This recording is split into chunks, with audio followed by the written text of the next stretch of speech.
pantang makan rebus sup ni. Okey. Pantang sehingga dah tak ada simptom sakit tekak dan panas badan. Okey, lepas tu dah boleh pecah pantang.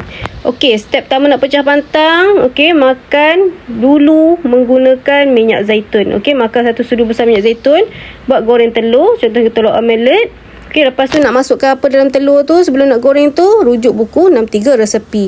Okey, lepas tu boleh goreng lauk ayam ataupun ikan guna air fryer. Okey, spray minyak sedikit waktu goreng tu.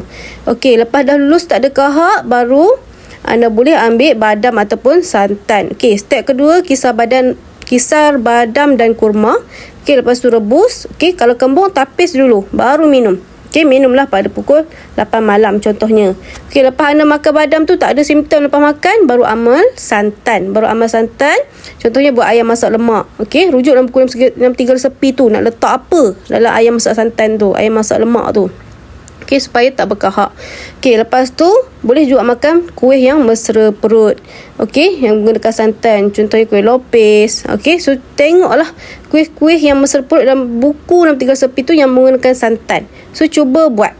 Okey, boleh pecah pantang dengan syarat semua bahan-bahan yang dimasukkan waktu anda nak masak tu mesra perut. Okey. Okey, seterusnya kaedah pecah pantang di Kulusa. Okey, ikut step dalam poster tu. Okey, step pertama, cari dulu makanan yang tinggi lemak baik. Contohnya minyak sayuran. Okey, santan, makanan yang berasaskan tepung beras. Okey, boleh buat kuih-kuih yang mesra perut. Okey, lepas tu apa lagi? Okey, bila dah lulus makan makanan yang tinggi lemak tadi tu, baru cari makanan yang tinggi protein. Contohnya guna telur, butter, ghee. Okey.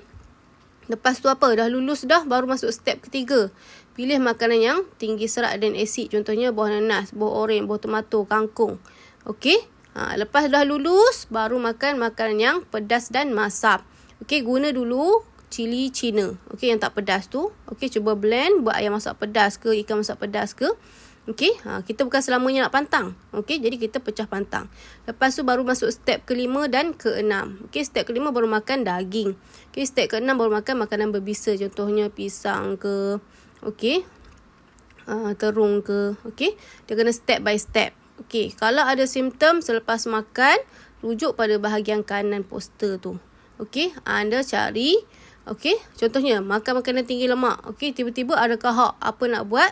Okey, terus telan 1 sudu kecil kudinda ataupun kukanda. Okey, seterusnya. Contohnya bila makan makanan pedas, tiba-tiba cirit nak makan apa? Minum kukul.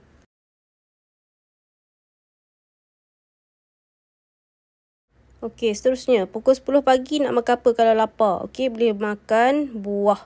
Okey, sebaiknya kalau sakit tekak buat jus buah.